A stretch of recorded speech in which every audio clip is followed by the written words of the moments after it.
Text cash to 63232. One entry costs £2 plus one standard network rate message. Or text bonus to 63232. 5 entries cost £5 plus one standard network rate message. Go to gbnews.com/win. Entries start from just £2. Call 0903 681 3232. Calls cost £2 plus your network access charge. Or post your name and number to GB12 PO Box 8690 Derby DE1 9TT. UK only. Entrance must be 18 or over. Lines close at 6 p.m. on the 4th of April. Please check the closing time if listening or watching on demand.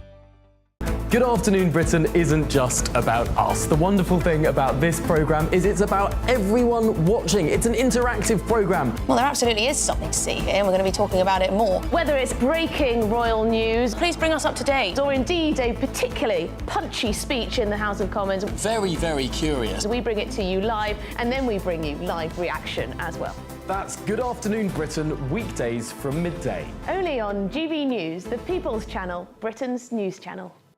Hi, I'm Michelle Dewberry, and my show is your opportunity to cut through all the noise and dive in headfirst to some robust debates. Ideas clash. Situation, No, isn't it? because the failure is you're deliberately avoiding my point. Nothing's held back. And if you think this is the end of it, wait for more. And we do not shy away from the difficult stuff. Sometimes I want to shake people and say, if only you understood. So join me on Dubes & Co. weeknights at 6 p.m, only on GB News, Britain's news channel. I'm Christopher Hope. From pop stars to politicians, I'll interview anybody in a pub who's got a political opinion. Join me every Friday on Spotify, Apple Podcasts, YouTube or gbnews.com, or wherever you get your podcasts. This is GB News, the People's Channel. If you want your news to be straight talking, this is a nightmare for the Conservatives again. down to earth, It's not just Nottingham where this is happening, is it? and most importantly, honest, Hard-working, middle-class taxpayers, they'll get their book thrown at them. then catch me, Martin Daubney, Monday to Friday, 3 till 6 p.m. on GB News, Britain's news channel. In the GB newsroom, we bring you the news as it happens. With our team of dedicated journalists across the UK, we're ready to keep you up to date with what's happening every half an hour, every single day. Bulletins here on GB News, the People's Channel, Britain's news channel.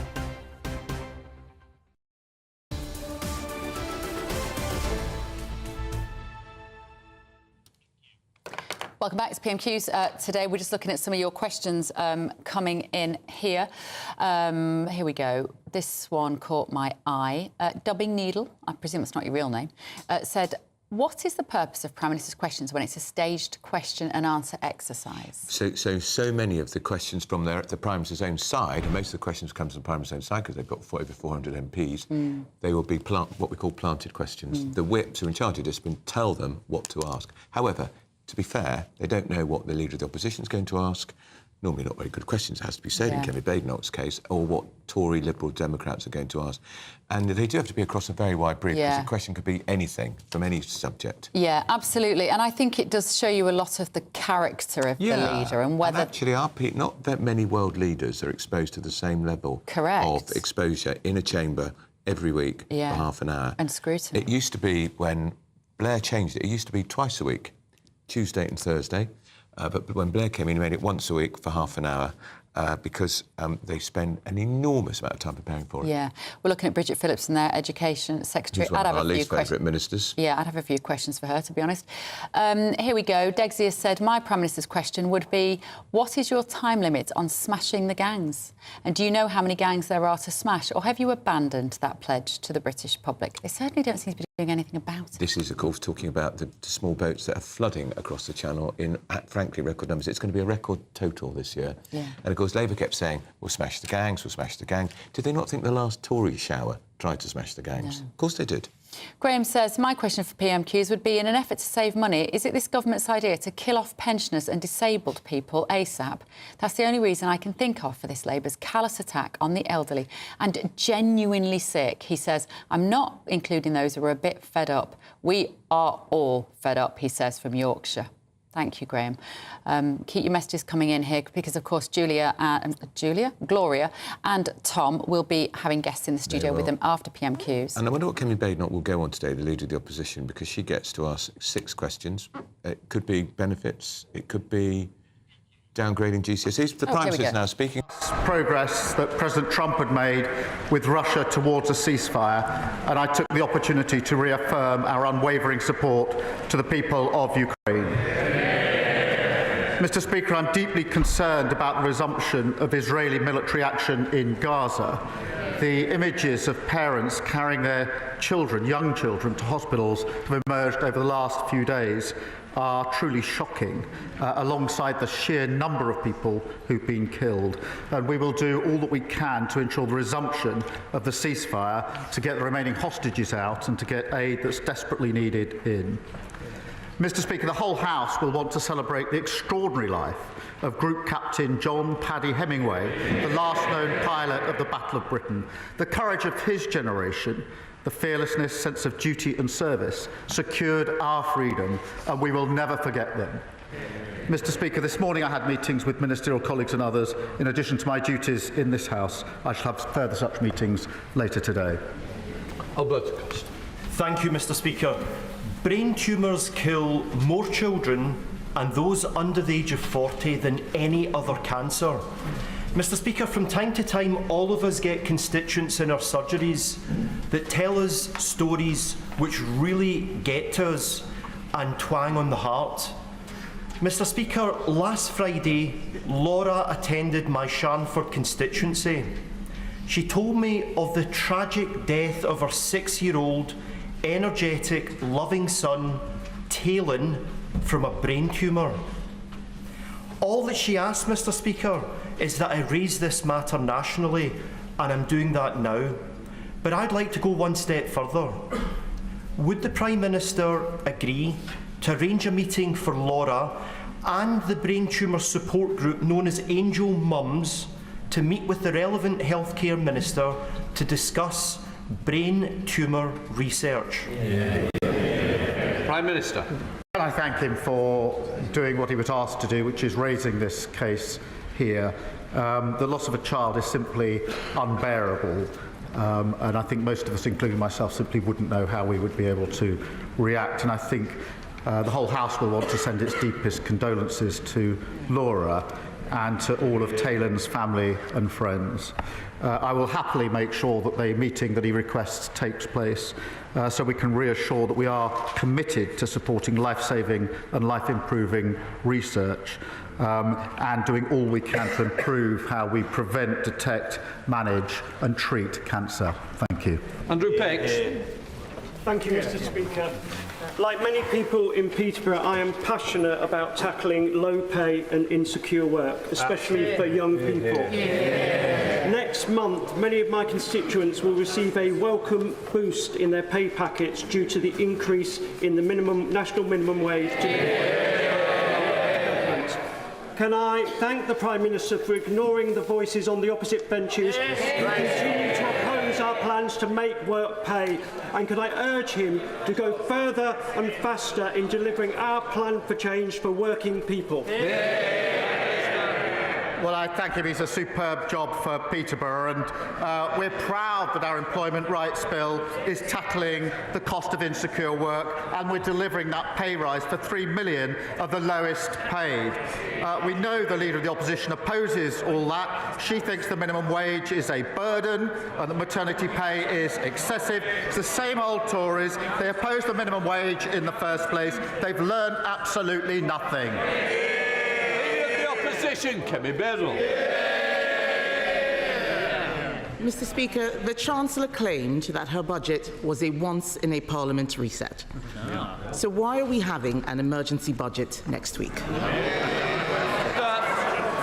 Mr. Speaker, we have delivered record investment into this country, had 3 interest rates cut in a row, and wages are going up faster than prices, which is a massive cost of living boost. That's after only 8 months, after 14 years of absolute failure. What do they do? Interest rates 11%, massive 22 million black hole in the economy. They crashed the economy. We're rebuilding Britain. Mr. Speaker, he knows why we're having an emergency budget, because since the last one, since the Chancellor delivered her budget in October, growth is down, borrowing is up, and she has destroyed business confidence. Does the Prime Minister now regret raising taxes on business? Prime Minister. Mr. Speaker, the OBR will present their numbers. There'll be a spring statement next week. But, Mr. Speaker, she still hasn't. We've got record investment into this country. Interest rates have been cut, and she talks about national insurance. We had to fill the 22 billion black hole that they left. We've invested in the NHS, in schools and public services. We're pressing on with planning, with infrastructure and regulation. But I understand the Leader of the Opposition is straight talking, so perhaps she can help us with this. Is she going to reverse the next increase? If not, what's the point? If so, what other taxes is she raising to fill the hole? One way or the other.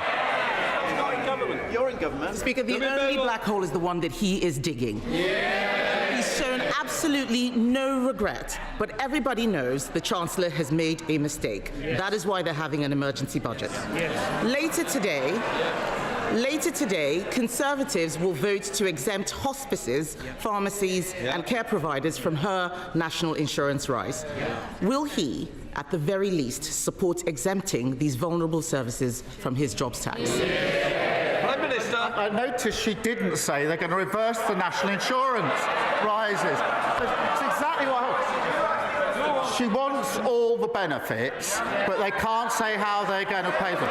She carps from the sideline, but can't make her mind up whether she supports or doesn't support national insurance rises. We've made provision for hospices, we've made provisions for charities, but we had to secure the economy. We had to fill the £22 billion black hole that they disgracefully left.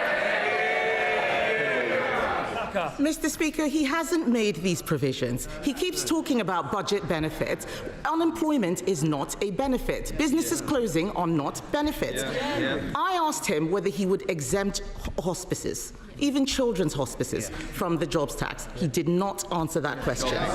His MPs know that this could affect end-of-life care. So I will ask the same question again. Will he exempt hospices from paying his jobs tax? Speaker, we've already invested £100 million for adult and children's hospices, an additional £26 million in funding through the Children's Hospices grant, but we can't get away with what we were doing in that budget, the root cause, which was fixing the economy they left so badly damaged, a £22 billion black hole. Perhaps you start the next question with an apology. Mr. Speaker, I remember when he made... They want me to answer questions, then we can swap sides.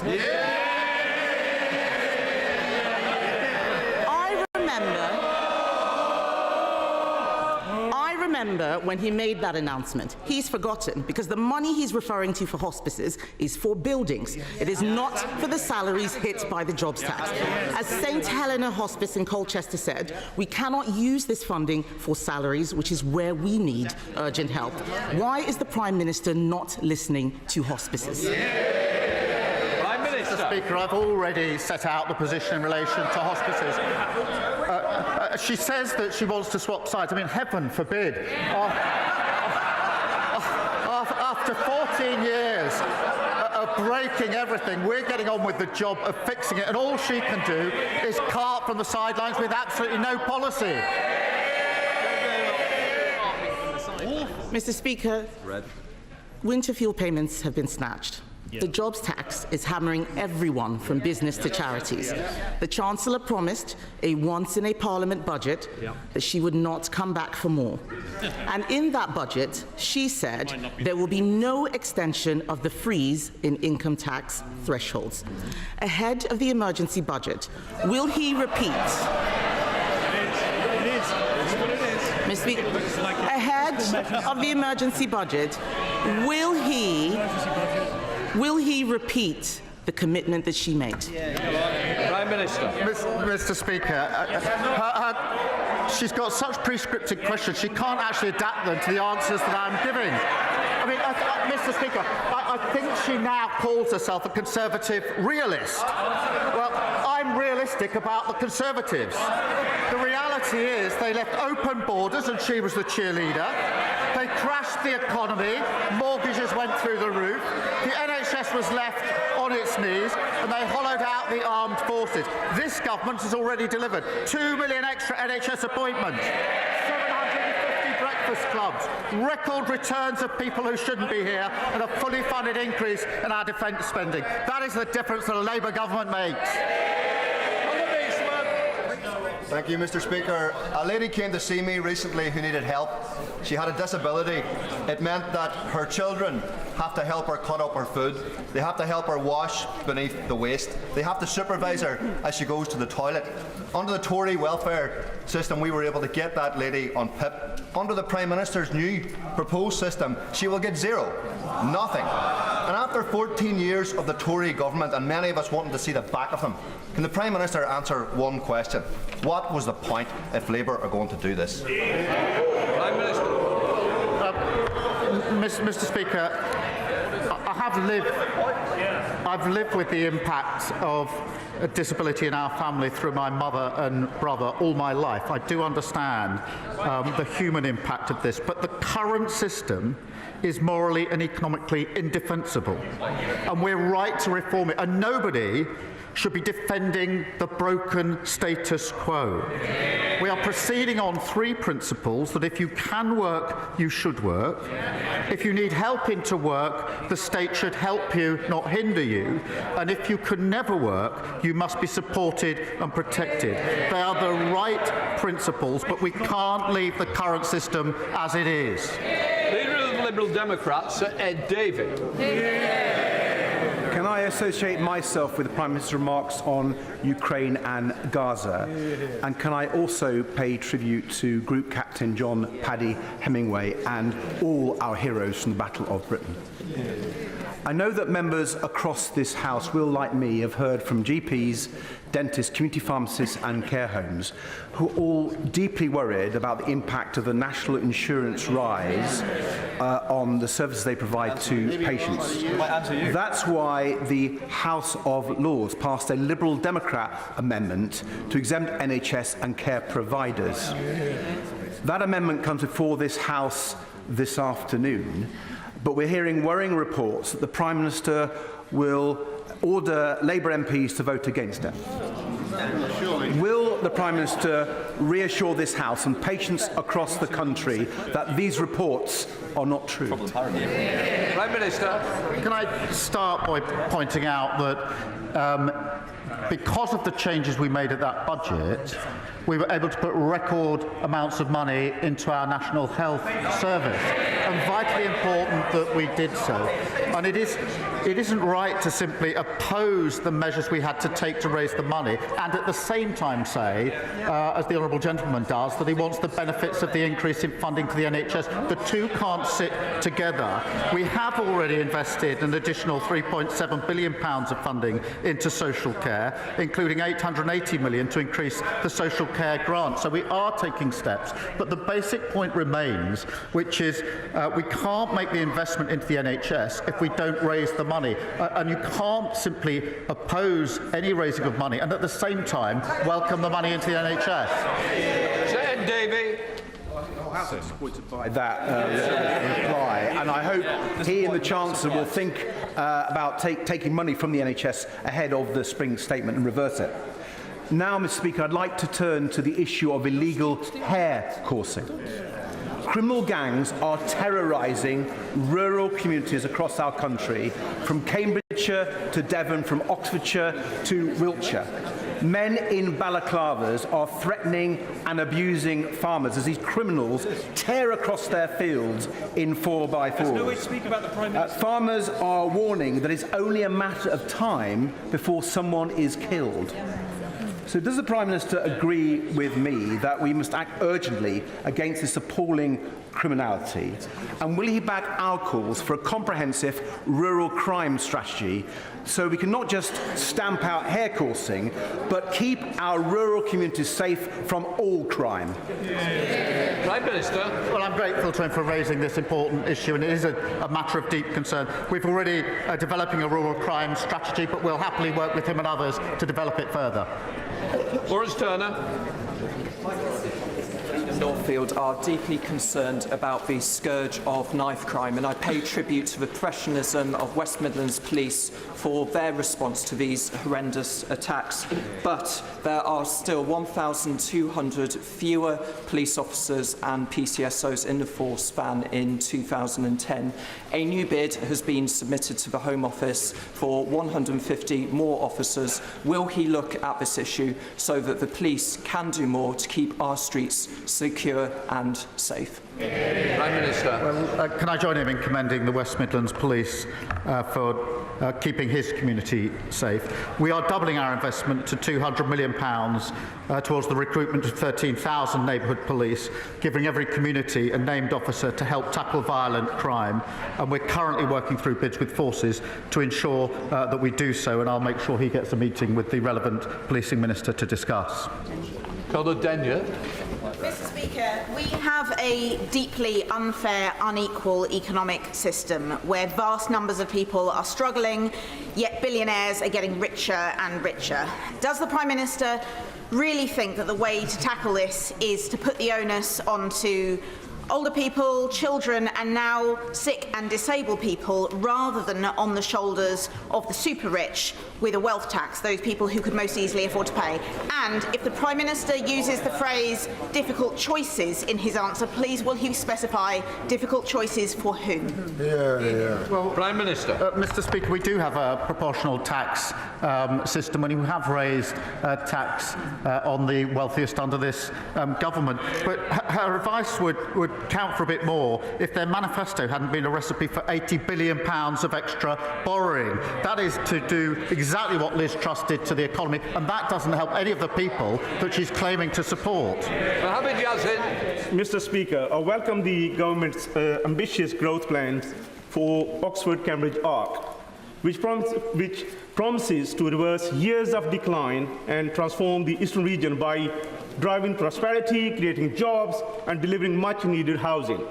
But does the Prime Minister agree with me that the crowning achievement of this plan would be the establishment of a world-class theme park in Bedford Borough? It would transform our local economy, create thousands of new jobs and opportunities, and elevate Bedford as a national hub for leisure and tourism. Prime Minister.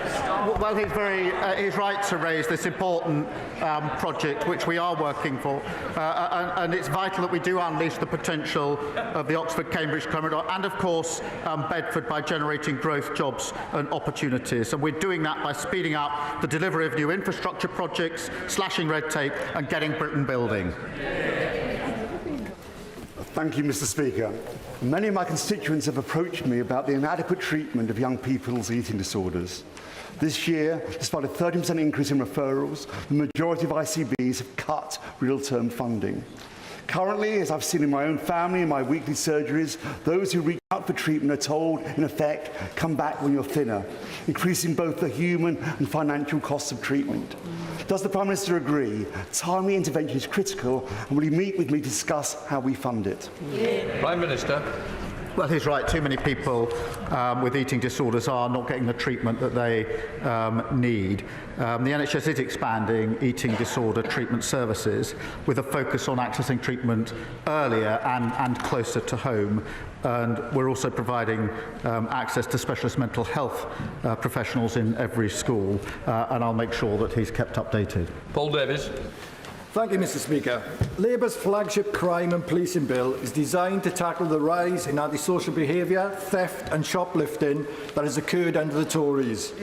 It grants police the power to confiscate disruptive off-road vehicles. This measure will tackle the scourge of off-road bikes in my constituency. Does the Prime Minister agree that we are the party of law and order and that we are fulfilling our commitments? Mr Speaker, it is totally unacceptable for anyone to feel intimidated or unsafe due to the actions of reckless and selfish individuals. Whatever the vehicle, our bill gives police forces stronger powers to seize them immediately and put a stop to antisocial behaviour. That's our plan for change in action, making our streets and communities safer. Thank you, Mr Speaker. After 14 years to get ready, they came into power with no plan to reform welfare. But now, in a panic because of their economic mismanagement, they're cutting benefits for disabled people without consulting them at all. It probably says in his folder that the High Court ruled the Conservatives' consultation was too short, but at least we consulted. They're not consulting at all. So will the Prime Minister explain why he is doing things to disabled people and not with them? No, what it says in my favour is they had 14 years, including five with a majority of... They didn't need to consult, get on with it. They had a majority of 80 for the last 5 years. They're now carping on with some of their ideas. 14 years, and they didn't implement a single one. They simply broke the system. They're in no place to lecture other people. Thank you, Mr Speaker. According to the charity Shelter, there are more homeless children in my city of Edinburgh than there are in the whole of Wales. That's an appalling legacy of 18 years of SNP government. Does the Prime Minister agree with me there should be no homeless children? And will he work with me, the Scottish Parliament and anyone who'll listen to end child homelessness in Scotland? The situation he describes an appalling indictment of the SNP record. The party opposite left record homelessness in England. The SNP record is equally shameful, a record number of children in temporary accommodation. Mr Speaker, we're investing £1 billion to tackle homelessness, we're abolishing no-fault evictions and building 1.5 million new homes. Meanwhile, the SNP have cut their affordable housing budget. They've had the largest settlement since devolution. They've got the power, the money. Now it's time they started delivering. Thank you, Mr Speaker.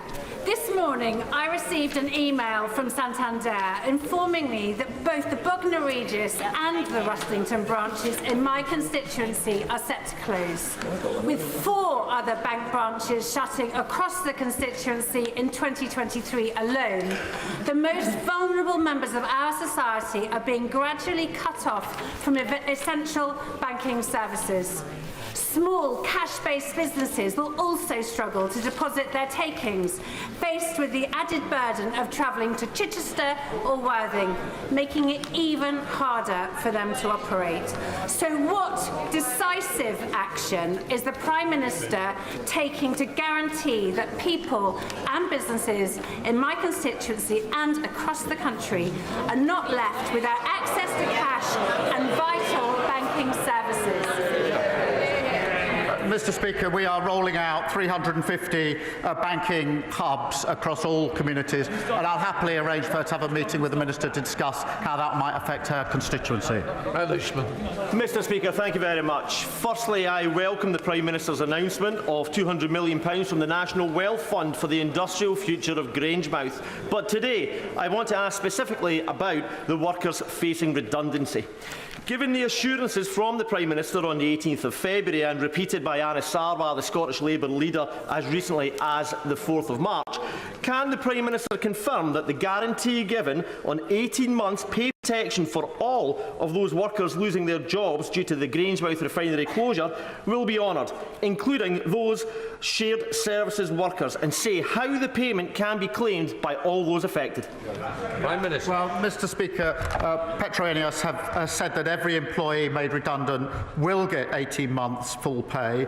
The Project Willow report that's come out today says how we can support a sustainable industrial future for Grangemouth, which is incredibly important, delivering jobs and economic growth. As he references, I've announced £200 million through the National Wealth Fund to secure the site's long-term future, and of course that's backed by the £100 million Falkirk and Grangemouth growth deal, which is training, and the training guarantee to support workers into good jobs. They're all the actions that we were taking on this very, very important issue. Nick Timothy. Thank you, Mr. Speaker. Today, the House of Lords considers the Infected Blood Compensation Scheme regulations, which diverge from the proposals of the inquiry report and the government response. The regulations introduce new exclusions, treat victims inconsistently, and downgrade some previously agreed awards, such as that to my constituent Owen Saville. Will the Prime Minister remember the promise made to victims like Owen and think again? Well, the victims of this scandal have suffered unspeakably, and I'm pleased that at the budget we set aside the £11.8 billion to compensate them in relation to this appalling scandal. I would gently point out that the party opposite was committed rightly to this compensation but didn't provide a single penny in the column to pay for it. The Infected Blood Compensation Authority has been established and began to make payments last year. Over £1 billion interim payments have been made, and we do remain completely committed to cooperating with the inquiry and acting on its recommendations. Elise Midgley. Thank you, Mr. Speaker. Everyone is talking about Adolescence, the series by Knowsley's own Stephen Graham and Christine Tamarco.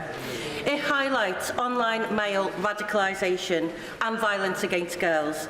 The creators of the show are calling for screenings in Parliament and schools to spark change. So will the Prime Minister back this campaign to counter toxic misogyny early and give young men the role models they deserve? Yeah. Prime Minister. Yes, and at home we are watching Adolescence with our children. I've got a 16-year-old boy and a 14-year-old girl, and it's a very, very good documentary to watch, or drama. This violence carried out by young men, influenced by what they see online, is a real problem. It's abhorrent, and we have to tackle it. We are putting in specialist rape and sexual offences teams in every police force doing work on the 999 calls, but this is also a matter of culture that I think it's important that across the whole House we tackle this emerging and growing problem. Helen Maguire. Thank you, Mr. Speaker. The Liberal Democrats have long called for a UK-EU youth mobility scheme, and polling has repeatedly shown that the majority of Brits support this idea, including my constituents in Epsom and Ewell. A well-structured and controlled scheme would show that the government is serious about providing opportunities for young people and backing British business. So will the Prime Minister stop sitting on the fence and finally commit to a youth mobility scheme? Well, Mr. Speaker, we are working closely with our European colleagues and the EU in particular, and we are working to a reset of the relationship. We won't be returning to freedom of movement. I've made that repeatedly clear, but we're making good progress. Thank you, Mr. Speaker. The previous government failed to properly support further and adult education over the last 14 years. And in contrast, the Prime Minister's personal commitment to technical qualifications has been encouraging. Last year's budget provided a welcome boost to some parts of the sector, but need and demand is outstripping available funding.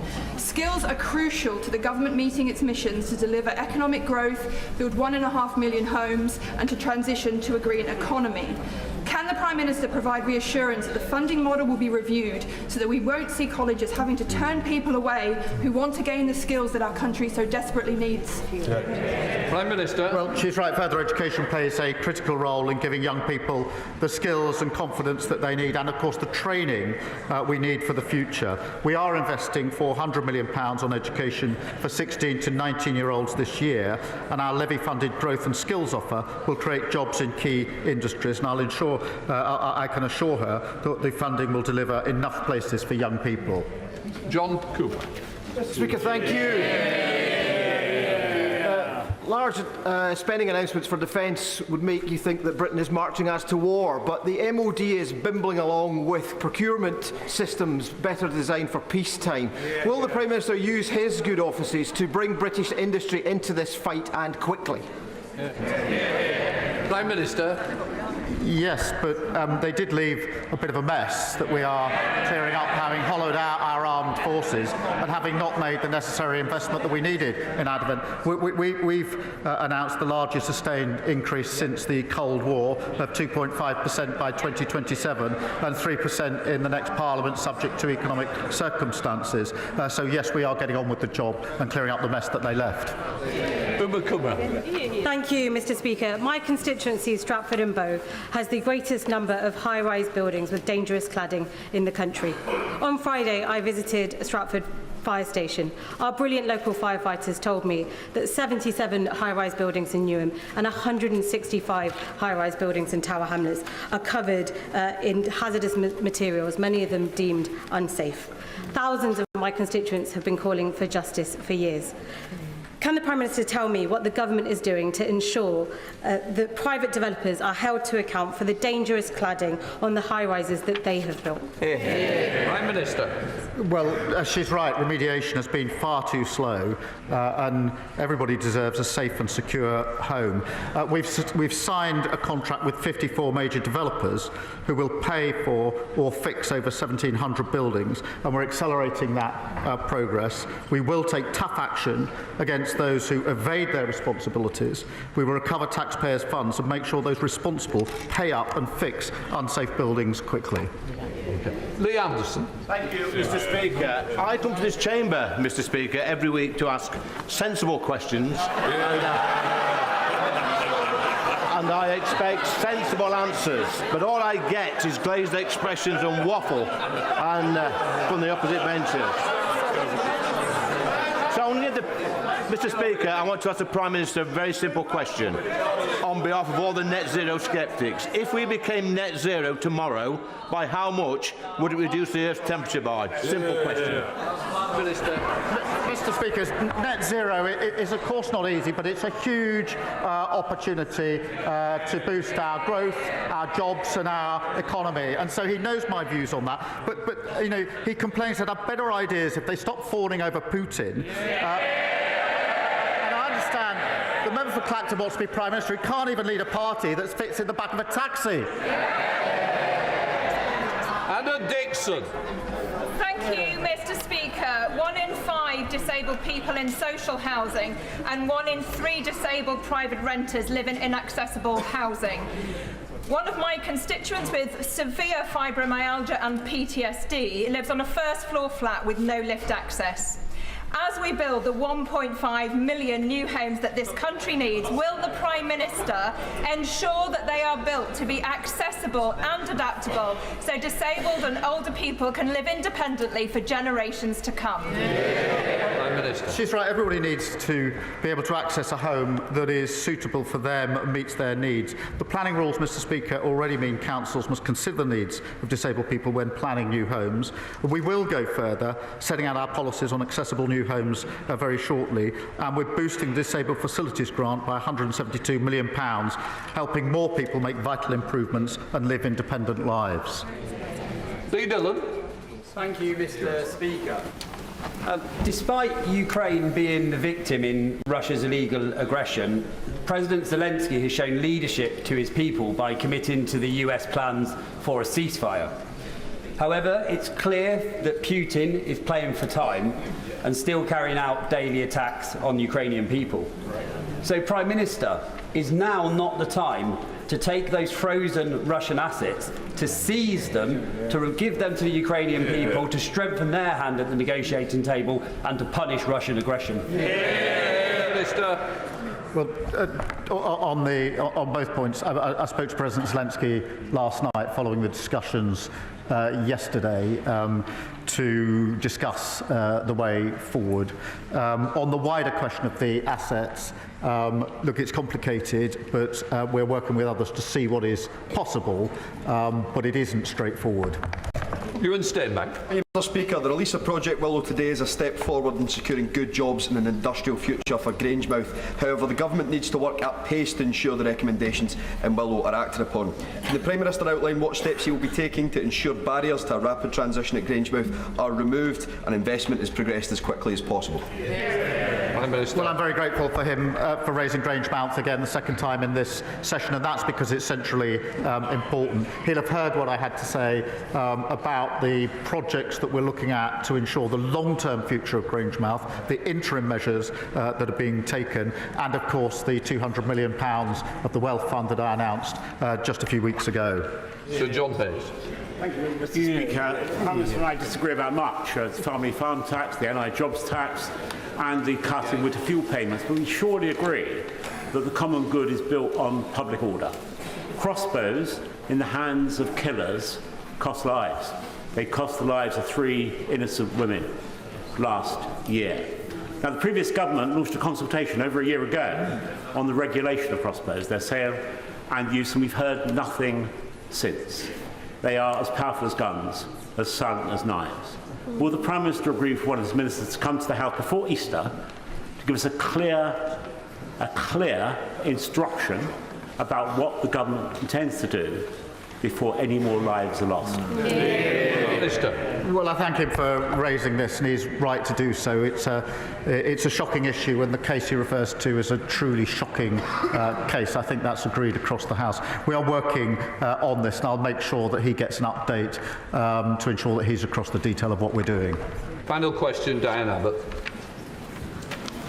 Most members of this House will be aware that the welfare system can be a nightmare to navigate and does indeed need reform. But could we have less of this rhetoric about his £5 billion package of disability benefit so-called reform being moral? There is nothing moral about cutting benefits for what may be up to 1 million people. This is not about morality. This is about the Treasury's wish to balance the country's books on the back of the most vulnerable and poor people in this society. Mr Speaker, she's a passionate advocate and has been for a long time on this issue, and I pay tribute to that. But as she rightly acknowledges, the current system is broken. And this is where I disagree with her. I think 1 in 8 young people not in employment, training or education. That's 1 million young people. I think that's a moral issue, Mr Speaker, because all the evidence suggests that someone in that situation at that stage of their life is going to find it incredibly difficult ever to get out of that level of dependency. That cuts across the opportunity and aspiration. It's the root of my values and Labour values about how we take working people forward. So I do see it as a moral issue. I'm not going to turn away from that. I am genuinely shocked that 1 million people, young people, are in that position, and I'm not prepared to shrug my shoulders and walk past it. That completes Prime Minister's questions. That was Prime Minister Sir Keir Starmer taking questions from MPs in the House of Commons. Now we can cross live to our political editor, Chris Hope. He's been in there watching from a very privileged position from the press gallery. So, Chris, what were your key points that you took away from that exchange? Hi, Gloria. Hi, Tom. Yeah, normally we obsess about what Kevin Badenoch asked the PM. This time it was the noises off. What are Labour MPs asking the Prime Minister about the £5 billion worth of benefit cuts by 2030 unveiled yesterday? And the key question was at the very end there. You just heard her, Diane Abbott, the mother of the House of Commons, saying there's nothing moral by cutting £5 billion worth of benefits and balancing the Treasury books on the backs of the poor. That was an interesting debate there because, of course, Keir Starmer said it is moral to try and get young people into work. I think she's thinking more about the older people who are hit by these benefits, as many as 1 million people. Colm Eastwood, he's the SDLP MP. He's aligned with Labour, so sits on the Labour benches. He said, what's the point of cutting PIP if that's what the last government did? And that prompted elsewhere outside the House of Commons, Richard Bergen, a similar left-wing Labour MP to Diane Abbott, warning the PM he faces the mother of all rebellions over these cuts. The beginning of the stirrings of a rebellion against the PM is starting. I wonder whether the PM minds that really, because politically it means he's moving into the centre ground where the votes are, despite offending people on the left of the party who wonder why on earth this Labour Party is cutting benefits. I thought that was fascinating. That's the beginning of a long train of stories going into votes probably in May. My second point is I thought that it's fascinating to hear from Kevin Badenoch trying to put pressure on the OBR statement next week. They're trying to rebrand this, the Tory party, as an emergency budget because they think there'll be measures in there to affect tax, notably freezing those thresholds on income tax and others, which means more people will pay more of those measures because of the rising inflation. I thought she made some actual a small win for Kevin Badenoch in the sense that she attacked the increase of national insurance on charities and on hospices. Now, the PM came back and said we've given £100 million to those areas, but she made the point that's mainly in buildings, not in staff. So the jobs tax, I think, which is a really fruitful area for the Tories to go after, given that comes in at the start of April, is an area which will make a lot of ground politically in coming months. Well, Christopher Hope, thanks very much for that live reaction there from Westminster Hall, the oldest part of the Palace of Westminster. Delighted to say we're joined here in the GB News studio by Sally Jameson, the Labour MP for Doncaster Central, and Joe Robertson, the Conservative MP for the Isle of Wight East. Well, goodness me, lots of questions have come in. And they've been great. And in the main, you've told us where you're from as well as your name. So top marks to everybody. There's some great questions coming up. Without further ado, Tom? Absolutely. Paul has got in touch. Paul has said that he knows someone on PIP, Personal Independence Payments, of course. They filled in the forms and got rejected twice. They then went to a charity who helped them filling in the forms using so-called trigger words and the right sentences and were awarded PIP after that. Sally, let's start with you. Paul is talking about a story of someone who, whichever way you read it, is facing a broken system. Absolutely, and I think the thing that everyone agrees on is that significant reform was needed with the social security system, and that's the beginning of that was announced yesterday. And it's my understanding that if we don't act now, the social security system will be at £70 billion by the end of the Parliament, and that just isn't sustainable. And more importantly, it isn't fair on the many, many people who actually, with some support, could go into work, because we were left in a situation where you put in two categories, can work or can't work. But those people who are in the can't work category, some with the right support and the right packages could enter the workplace again, which would be better for them, better for their income and better for society as a whole. What do you say to your colleague Diane Abbott, who put to the Prime Minister during Prime Minister's Question Time that you're trying to balance the books, that this is about cutting £5 billion of public spending so you can balance the books, and to do that on the backs of people in need is immoral? Well, I think Liz Kendall was very clear yesterday that those who are seriously disabled and cannot work will always be supported, and that safety net will always exist. And there is a green paper out now for consultation that MPs can pour through. I believe it's over 80 pages. Different organisations and charities and people like yourselves can go through and feed in what that says and have the chance to give their opinions to the Secretary of State and ministers about what they think will and won't work. But actually, I think the central point is that how it is now actually disadvantages a lot of people and discourages them going into work, when actually it's something they might want to do. Joe Robertson, are you concerned that the Labour Party here is outflanking the Conservatives on getting people back into work and off benefits? No, I mean, the Labour Party isn't helping people get into work because it's hitting employers who employ people with national insurance contribution rises and the Employment Rights Bill, which puts off employers employing people. In terms of the PIP, universal credit, the welfare system, I think we all agree it needs reform.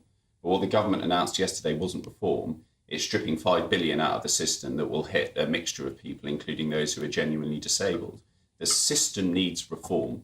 Otherwise, people who are in genuine need miss out, while those who may be gaming the system or not in need continue to benefit. Right, we're going to go to a question from Roy from Sutton now, who said, hi, lovely Gloria and Tom. The question today, I was wondering why savings need to be made, but Kendall and Reeves tinkering with a few billion of benefits due to disastrous budget effects, why have pensioners, brackets, I'm 80 years old, paid the cost of energy cuts? I suppose the question here from Roy is there's some tinkering going on with benefits, yes, but the first people that were hit by this government were pensioners.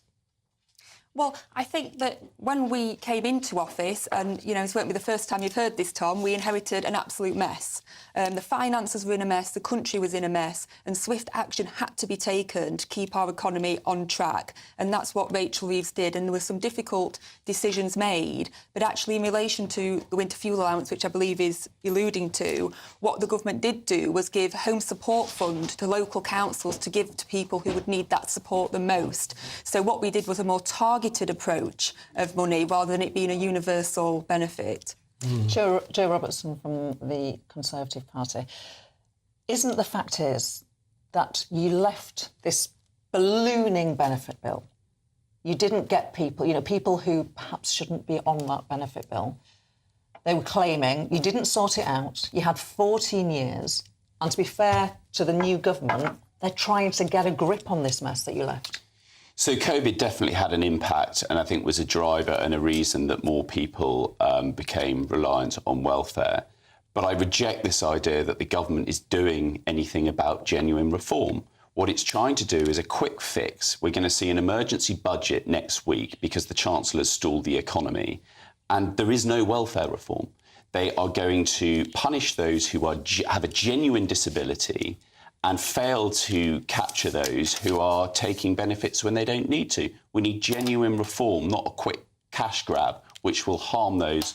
For instance, if you're under 22, you'll no longer get a health top-up. Why? Can you not be 21 and in need of health top-up? So the Conservatives don't want that bit? We want a genuine reform of the welfare system, not a cash grab from those in need. What I would say is that the Conservative Party had 14 years to bring genuine reform to the to the welfare system and chose not to. What I would also say is the health and disability benefit claims have gone up £20 billion since the pandemic, not just during the pandemic. And what I would also say is alongside this, we've introduced a benefit fraud and error bill, which will seek to capture those people that are fraudulently claiming and get that money back. And so I mean, universal credit and PIP were Conservative reforms, right? They are Conservative let's hold these thoughts, because there is a lot more to get stuck into here, and we'll be getting back to it after a very short break. Do stick with us here on GB News, because there is so much more to dive into. We'll be right back with our political panel, our guests, Sally Jameson and Joe Robertson, after this short break. Hello and welcome to your latest weather update from the Met Office for GB News. Through Wednesday, dry and sunny for many parts of the UK. Will be some stronger breezes down towards the southwest, but for all of us it's feeling warmer, and that's because low pressure to the southwest of the UK and higher pressure to the east is drawing up our winds from the south. So with that, the air is dry, there'll be plenty of sunshine, and our temperatures will be heading upwards for the coming few days. So for the vast majority, as I say, a lovely sunny afternoon on Wednesday. The main exception being down towards the southwest, where for parts of South Wales, southwest England into the Midlands, we'll see a bit more cloud. Just a small chance we could see 1 or 2 spots of rain from this, but the sunshine will be hazy at times, not necessarily always cloudy, with highs of 17 in London and temperatures elsewhere faring not too bad.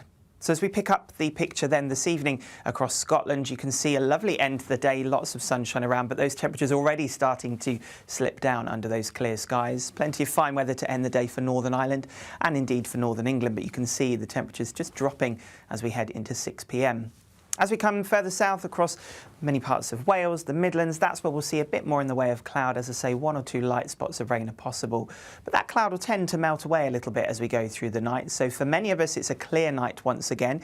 Temperatures not as cold across southern areas as they were this morning, but further north you can see the blue developing across Scotland, Northern Ireland and also northern England. So quite a widespread frost. Temperatures in rural spots down to -5 or -6 as we start Thursday morning. But as I say, less in the way of frost further south. So a lovely sunny start to the day on Thursday for most places once again, and really it's set fair for all of us. A little bit, that sunshine, a little bit hazy out towards the west through the day, but again, for many of us, it's a fine picture. 1 or 2 showers may bubble up through the Midlands and East Anglia into the afternoon, but look at that, highs of 20 degrees, that's 68 Fahrenheit. Goodbye.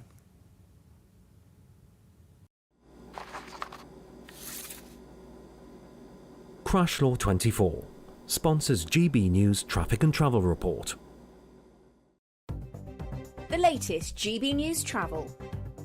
Good morning, I'm Russell Holding. There are delays of up to an hour and a half to Stena Line sailings between Cairn Ryan and Belfast. In East Yorkshire, the A1079 is closed each way at Wilberforce, east of York, after an accident causing queues. On the Isle of Anglesey, the A5 is partly blocked by an accident on Holyhead Road at Gwaltney, causing delays. In Cambridgeshire, the A47 is partly blocked by an accident at Wansford. On the M11 in Cambridgeshire, the inside lane's closed southbound after an accident at Junction 14, the A14 north of Cambridge. And in Dorset, the A338 is partly blocked northbound by an accident just after the Blackwater Junction at Herne, northeast of Bournemouth. You can stay up to date throughout the day by visiting our website, gbnews.com. Crash Law 24 sponsors GB News Traffic and Travel Report.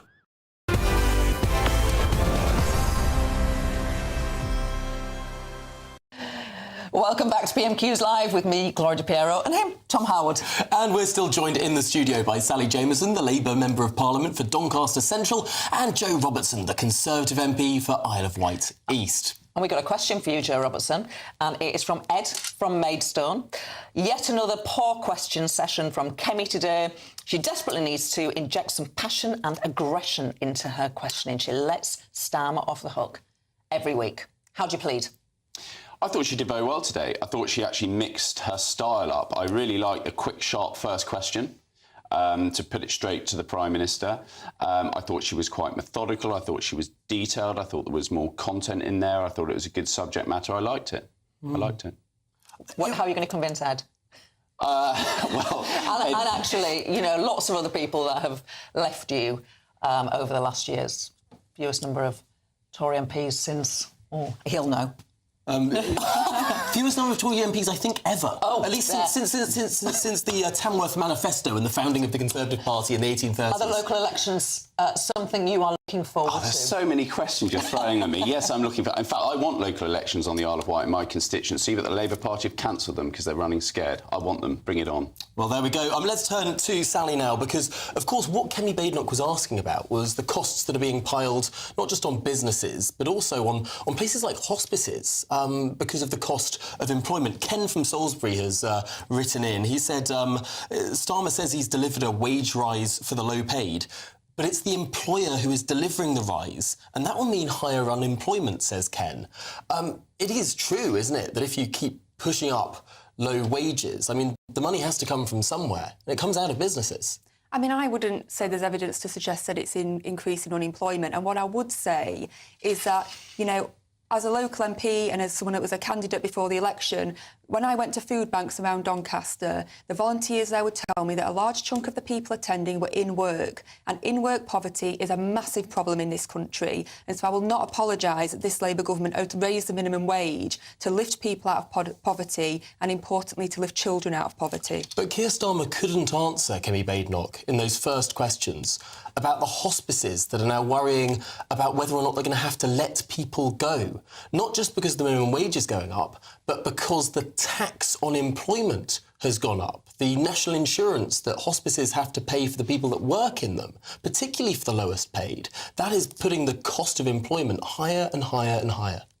Well, I think he did answer it in saying that £100 million is being given to the hospice sector to support them. But I think it's also important for to note... infrastructure, not for wages. But I think it's also important to note that because of the mess we inherited and because Rachel Reeves had to take quick action to save our economy, decisions were made in order to support our public services. And Keir Starmer was right in saying to Kemi, what would she do differently? Where would we get the £23 billion to invest in the NHS? And that answer is never there. And that's a fair question, isn't it, Joe Robertson? Yes, if you oppose the increase in national insurance contributions, where would you get the money? Scrap GB Energy that's not going to produce any energy. Don't give away £9 billion in return for also giving away the Chagos Islands. I mean, I can come up with a whole list of billions of pounds I wouldn't be spending. Do you celebrate the rise in the minimum wage?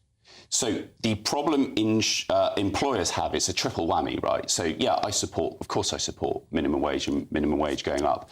But at the same time, there's the Employment Rights Bill, which puts a whole load of pressure on employers, particularly bureaucratic pressures, and at the same time, national insurance increases for employers. So it's the triple whammy on employers, and they're the people who will grow the economy. The reason we're having an emergency budget next week, of course, is because the Chancellor's stalled the economy. Well, you've teed us off perfectly, because this time next week we won't have our usual PMQs programme after PMQs. There will be that fiscal statement. If you're a Conservative, you might call it an emergency budget. If you're the Labour Party, you'd say it's an OPR update. Thank you, Sally. Thank you, Joe. You've been watching and listening to PMQs Live with Laura DePera on Tom Howard. Expect a warm front, moving from the kitchen right through to the rest of the house. Boxed Boilers, sponsors of weather on GB News. Hello again and welcome to your latest weather update from the Met Office for GB News. After a fine, sunny and fairly warm day, as we head through tonight with clear skies, for many there will be a widespread frost, but less cold across the far south, which I'll come on to in a second. We've still got low pressure to the west, higher pressure to the east. That's drawing our air up from the south at the moment, so things are set to turn warmer over the coming few days. But overnight tonight, quite a widespread frost developing for Scotland, Northern England and Northern Ireland. Temperatures in our most rural spots down as low as -5. But with a bit more cloud further south, it won't be as frosty as it was on Wednesday morning. So you won't need your scraper first thing, I think, across these areas. Temperatures in towns and cities, 5s and 6s, a little bit colder than that in the countryside. But what does that mean for Thursday morning is that most of us start the day with plenty of sunshine. Taking a zoom in across the southern half of the UK first thing, there will be some patchy cloud around, but already through the morning those temperatures starting to respond to that fairly strong spring sunshine. A little bit hazier across Northern Ireland and parts of northwest England, but as we come back into Scotland, it is a cold and frosty start to the day here, but you'll be greeted with plenty of sparkling sunny skies. And then through the course of the day on Thursday, it's more of the same. For many of us, the sunshine prevails through the course of the day. That sunshine a little bit hazier out towards the west with just some high cirrus cloud filtering across the skies. And into the afternoon, we may just see 1 or 2 clouds bubbling up to give 1 or 2 very light showers, maybe just north of London. But temperature-wise, it's a warm day across the UK. Highs of 20 degrees, that's 68 Fahrenheit there in London, but mid-teens to high teens widely elsewhere. Through Thursday evening then, most of that cloud that develops will melt away. So once again, it's a dry and a clear night. A bit more of a breeze developing down towards the southwest. And there are some signs of a change as we head towards the weekend. A few more in the way of showers and temperatures still on the fairly mild side. Goodbye. Heavy showers first thing will be followed by a warm, cosy day. Boxed Boilers, sponsors of weather on GB News. We're giving you the chance to splash out this season with an incredible £17,777 in tax-free cash. Jet off on your dream holiday, treat yourself to something special, or just save it for a rainy day. You'll also receive 2 brand new designer watches and a Mulberry handbag, so you can really look the part this spring. For another chance to win the lot, text cash to 63232. One entry costs £2 plus 1 standard network rate message, or text bonus to 63232. 5 entries cost £5 plus 1 standard network rate message. Go to gbnews.com/win. Entries start from just £2. Call 0903 681 3232. Calls cost £2 plus your network access charge, or post your name and number to